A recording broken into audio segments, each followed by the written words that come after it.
चुनाव 2014 निष्कर्ष में आपका स्वागत है। मैं हूं अलका सक्सेना। कांग्रेसियों को प्रियंका की फिर याद आई और ऐसा पहली बार नहीं हुआ है, लेकिन ये याद सिर्फ कांग्रेस के पहले परिवार को खुश करने के लिए हो रहा है या फिर असल में मुश्किल मौकों पर प्रियंका के चेहरे में कांग्रेस की जीत का भरोसा उन्हें दिखाई देता है।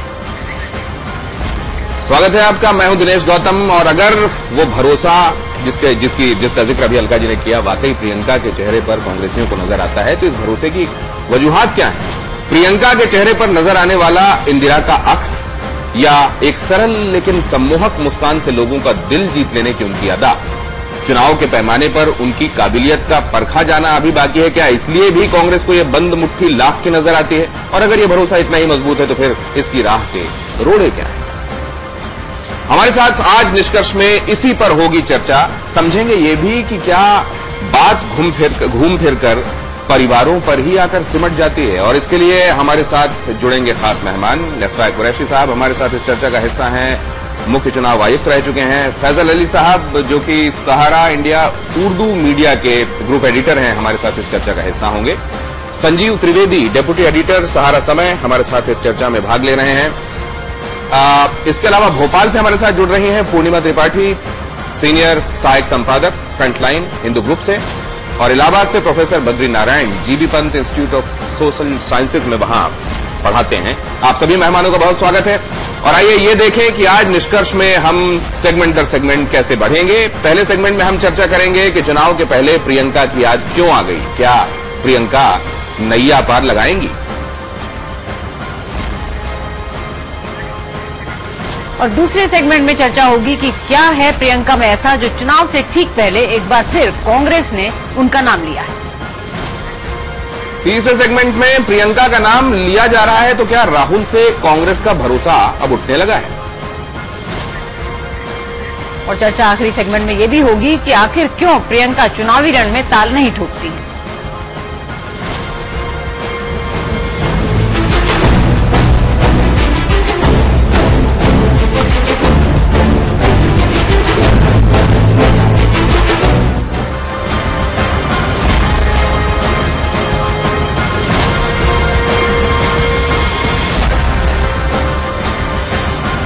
कांग्रेस की हालत किसी से छिपी नहीं। ऐसे में पार्टी को एक बार फिर प्रियंका गांधी की याद आई है। पार्टी के वरिष्ठ नेता जनार्दन द्विवेदी ने कहा है कि प्रियंका राजनीति में बड़ी भूमिका निभा सकती हैं। सवाल यह कि आखिर चुनाव से पहले कांग्रेस को प्रियंका की याद क्यों आ जाती है? ये रिपोर्ट।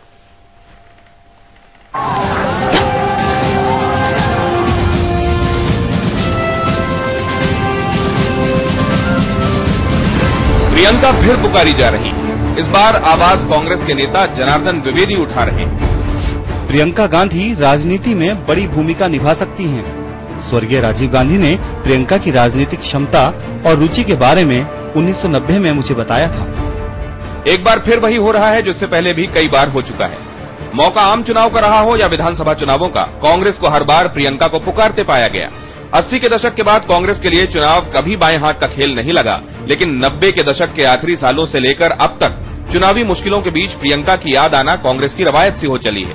लेकिन ऐसा क्यों है? क्या वजह है कि चुनावों की दहलीज पर खड़ी कांग्रेस को प्रियंका में संकट मोचक नजर आने लगता है? हालांकि खुद प्रियंका ने 1999 में ही बीबीसी को दिए इंटरव्यू में राजनीति को लेकर अपनी सोच जाहिर कर दी थी। मेरी सोच इस बारे में एकदम साफ है। दरअसल मैं सियासत से जुड़ाव महसूस नहीं करती, लोगों से लगाव महसूस करती हूँ।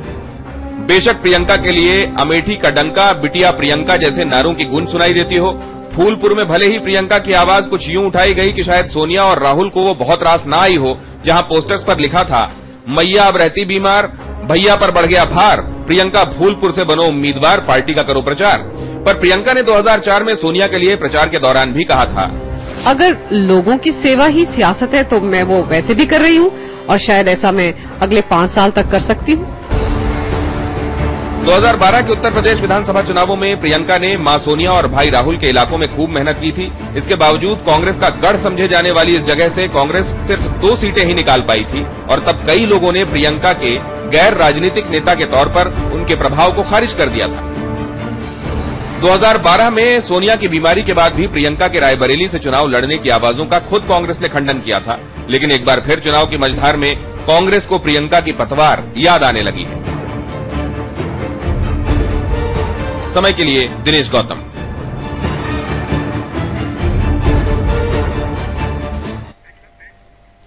तो फिर याद आई प्रियंका चुनाव से ठीक पहले।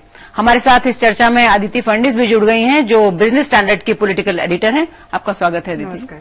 आप इसे शुरू करती हूँ कि चुनाव से ठीक पहले अक्सर कार्यकर्ता तो नाम लेते ही हैं प्रियंका का, हर बार चुनाव में हम देखते हैं, लेकिन इस बार जनार्दन द्विवेदी जैसे वरिष्ठ और विश्वसनीय उनके फैमिली के भी उन्होंने नाम लिया है, क्यों? देखिए, मुझे लगता है कि वैसे भी प्रियंका सब कुछ देख रही हैं, सब कुछ उनका है, इसमें तो कोई दो राय नहीं है। तो इस समय ऐसा कहना ये सर्वविदित है कि कांग्रेस पार्टी में एक रसाकशी चल रही है उन लोगों के बीच जो कि सोनिया गांधी का हाथ पकड़ के शुरू में उनको सब दिशा निर्देश कराया था, और उन लोगों में जो कि बाद में आए हैं और राहुल के करीबी माने जाते हैं। अब एक तीसरी कड़ी जुड़ गई है उनमें, जो कि शायद ऐसा महसूस कर रहे हैं कि राहुल के आने से और उनके सपोर्टर्स के आने से उनको एक तरह से नजरअंदाज कर दिया गया है, और वो एक गुहार लगा रहे हैं कि प्रियंका आओ देश बचाओ। तो ये कुरैशी साहब, लेकिन एक बात है इसमें कम से कम कि घर की बात घर में है, राहुल से बात अगर हटी है तो प्रियंका पर थमी। देखिए, मुझे इस सवाल में मुझे अजीब सी बात लग रही है कि कोई हैरानी की बात तो है नहीं। प्रियंका तो हर इलेक्शन में साल से हमेशा आती हैं, और उन्होंने बार बार ये क्लियर किया है कि मुझे नेशनल लेवल पे नहीं जाना, मुझे सिर्फ इस कॉन्स्टिट्यूएंसी पे कंसंट्रेट करना है, और उसमें वो करती हैं। दूसरा, आप देखेंगे कि सभी कैंडिडेट किसी भी पार्टी के हो अपनी फैमिली को जरूर इन्वॉल्व करते हैं। उसे एक तो अच्छी भावना भी लोगों में आती है कि सब अपना फैमिली रूप पेश करने की कोशिश करते हैं, बीवी जरूर जा रही होती है, बच्चे साथ होते हैं, फैमिली कैंपेन करती है। तो मुझे तो एक्चुअली इसमें कोई अनयूजुअल बात लगी नहीं कि जिसके वो जो चर्चा का विषय बने। जी फैजल, लेकिन इसमें एक चीज हम ये देख रहे हैं कि प्रियंका तो लगातार खुद यही कहती है कि नहीं, मैं इन दोनों कॉन्स्टिट्यूंसी में, क्योंकि फैमिली की कॉन्स्टिट्यूंसी। लेकिन बात बार बार ये होती है, जनार्दन द्विवेदी ने अब जो कहा उसमें एक लाइन इंपॉर्टेंट है कि करीब 25 साल पहले राजीव गांधी ने कहा था। तो अब 25 साल पहले आप ये बात क्यों बता रहे हैं कि राजीव गांधी ने 25 साल पहले ऐसा कहा था? देखिए, यही बात इंपॉर्टेंट है कि आज क्यों कह रहे हैं जनार्दन द्विवेदी। दो तीन चीजें बिल्कुल ध्यान से देखने की है कि जो बात आज कह रहे हैं जनार्दन द्विवेदी, उससे एक बात तो बिल्कुल साबित होती है कि कहीं न कहीं कांग्रेस में एक मंथन भी चल रहा है, और राहुल गांधी के नेतृत्व को लेकर के एक संशय की स्थिति बनी हुई है कि कितनी कामयाब है और कितना कुछ कर सकते हैं। दूसरी बात यह कि कहीं ना कहीं जो ग्रुपबाजी है कांग्रेस में वो भी खुल के सामने आ रही है। और तीसरी बात यह कि आज ये कह करके ये मॉरल जो है वो कहीं ना कहीं अपने जो रैंक एंड फाइल का मॉरल बहुत डाउन हो गया है। लोगों को लग रहा है कि राहुल गांधी उस तरह से नेतृत्व नहीं दे पा रहे हैं कांग्रेस के वर्कर्स को, जिनका मॉरल अभी लोएस्ट एप पे है, उसको ऊपर किया जाए। और तीसरी बात यह कि आधी बात कही है अभी द्विवेदी जी ने, और आधी कहा है बाद में कहेंगे। वो बात कब आएगा? मुझे लगता है कि जब चुनाव समाप्त हो जाएगा और चुनाव में अगर कांग्रेस की हार होती है, तब वो पूरी बात कहेंगे कि और क्या क्या राहुल प्रियंका गांधी के संबंध में उनसे कहा गया। यहाँ ये एक बात की क्या कहते हैं, चुनाव से पहले वो दूसरी किस्त नहीं देने वाले हैं किसी खुलासे की। हाँ, दूसरी किस्त नहीं देना चाह रहे हैं। वो भी कहीं ना कहीं ये पूरा पावर गेम चल रहा है, वो भी अपने आप को एक तरफ पोजीशन करके चल रहे हैं कि ये पत्ता फेंक के देखो कि क्या होता है, उनको फिर किस तरह से कांग्रेस में लिया जाता है। लेकिन एक बात बिल्कुल तय है जनार्दन द्विवेदी के बयान से कि कांग्रेस में सब कुछ ठीक नहीं चल रहा है। लेकिन संजीव, क्या जनार्दन द्विवेदी की बातों को, जिन्होंने आरक्षण, जातिगत मसले पर आरक्षण की बातें भी कही थी और उस पर आलाकमान ने खुद ही उसको खारिज कर दिया था, क्या उनकी बातों का मतलब यह निकाला जाना चाहिए कि कांग्रेस या कांग्रेस के एक बड़े धड़े की बात जनार्दन कर रहे हैं? देखिए, उसी बात से शुरुआत करते हैं जो आपने कही, आर्थिक आधार पर आरक्षण हो। ये बात जनार्दन द्विवेदी ने जब कही तो उसके बाद बवेला मचा और पार्टी ने, जैसा कि आपने भी कहा, मना कर दिया और कहा कि हमारी पॉलिसी वही रहेगी। क्या जनार्दन द्विवेदी अपने मन से बोल रहे थे? और अगर अपने मन से बोल रहे थे तो फिर कुछ उस तरह की बात इस बार जो इलेक्शन मैनिफेस्टो जारी किया है कांग्रेस ने, उसमें क्यों है उसमें एक आयोग को गठित करने की बात जो तय करेगा कि एससी एसटी आरक्षण और ओबीसी आरक्षण क्या उन लोगों को मिल पाया है जिन लोगों को मिलना चाहिए था। यानी कि एक बार फिर से रिविजिट करने की कोशिश रिजर्वेशन के सवाल को। अब ये एक उदाहरण के तौर पर देखिए, अचानक से अगर आप उस आर्टिकल को भी पढ़ें जिसमें ये आया है एक अखबार में, तो आप पाएंगे कि कोई खास वजह नहीं है ये बात